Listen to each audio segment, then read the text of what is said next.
Why China officially warned Elon Musk. So you may have heard recently that China is very upset with Elon Musk at the moment. What's the deal with that? Well, on the surface, this is all about Starlink satellites reportedly colliding with China's new space station. And as we all know, space collisions are terrible news for everyone. However, there is a great deal going on beneath the headlines which are worth discussing. This is, in many respects, more about politics than it is about space collisions. So, this is an issue that is only going to become more heated. This is vital information to be aware of and pay attention to. But before we get started, take a moment to subscribe to the channel and turn on post notifications so you don't miss any of our upcoming videos. Done, let's dive right in. So the heart of the matter here is a letter written to the United Nations Committee on the Peaceful Uses of Outer Space by China. China said that Tianhe, its new space station, has to maneuver one Starlink satellite first on July 1st and second on October 21st. The China space station implemented preventive collision avoidance control for safety reasons, as China said in a document published on the United Nations Office for Outer Space Affairs website. The complaints have not been independently verified, and SpaceX did not immediately respond to a request for comments. The reason that China saw this as an opportunity to take some shots at America and inform its global peer about these issues is that any kind of collision happening in space is serious business and would be catastrophic for anyone who has the orbital infrastructure or even uses the orbital infrastructure for the nation. This is what's known as the Kessler syndrome, which states that when two space objects were to ever smash into each other, they would inevitably send chunks of debris flying out at supersonic speeds in the vacuum of space at all angles. That chunk would smash into other space objects, which would fly off and smash into more chunks that would smash into more objects, and on until everything is smashed and there is just a giant cloud of a broken ship orbiting the Earth. And everything is ruined would be best if that didn't happen. Nonetheless, it is pretty rare for a country to lodge a complaint via an information bulletin. Not as severe as near-miss events are in orbit. They happen a lot. This summer, it was claimed that Starlink satellites have around 1,500 close orbital contacts each week. People in China, on the other hand, make it an exceptional case, and I'm sure that China is still very protective of the station since it was launched into orbit this year. However, with nearly 30,000 satellites and other debris believed to be orbiting the planet, scientists have urged governments to share data to reduce the risk of catastrophic space collision. SpaceX alone has deployed nearly 1,900 satellites to serve its Starlink broadband network and is planning more. So, is Starlink dangerous? Is Elon Musk attempting to achieve his goal by launching an excessive number of satellites into orbit? To be sure, Starlink's entire purpose is to provide high-bandwidth, low-latency internet to every location on Earth. It makes no difference whether you have fiber optics or 5G. Wherever you are, if you can see the sky, you can use Starlink, which is probably the only way we will ever have consistent and equitable global internet access. So this isn't all for nothing. It's a very important project not just to the US, but the entire world. Starlink has deployed around 1,900 satellites. So far, not all of them are in service, as few have been decommissioned or destroyed.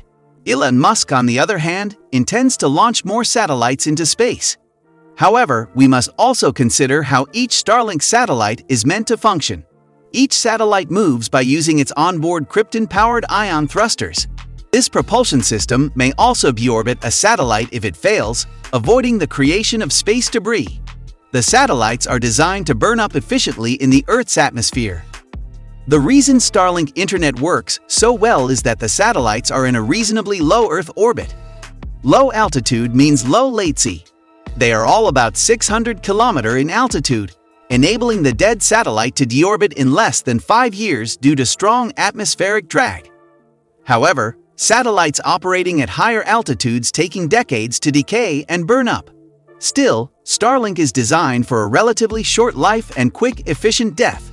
So, even if Elon does launch 30,000 more by some point in the future, all of the Starlinks currently in orbit will have vaporized by that time. And to calm everyone down about Kessler syndrome, Starlink collision avoidance system is excellent.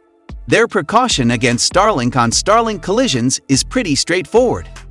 They just assign each satellite its slot in orbit, and each slot is positioned so that it can't possibly collide with any other slot.